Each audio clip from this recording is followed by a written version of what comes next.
अब जाना भाई लोग सोचीपुरा वाटरफॉल। साथ में बने रहो बस मेरे। सुना है अच्छा है। तब तक चाय पीते हैं जब तक बारिश हो रही है।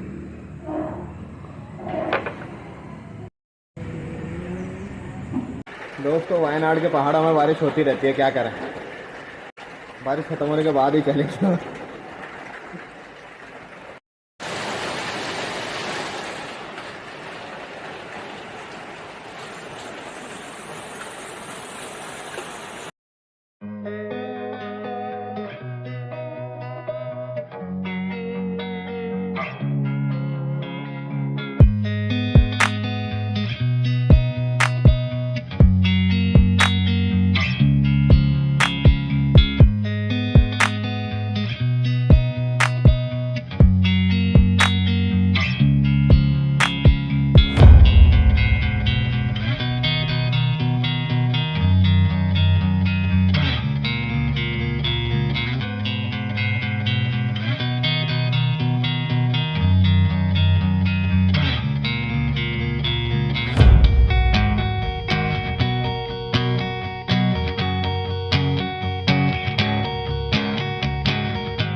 आ गई है यहाँ पे और अब चलते हैं।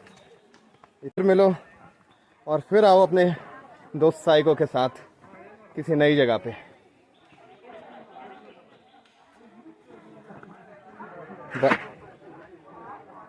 Bye bye.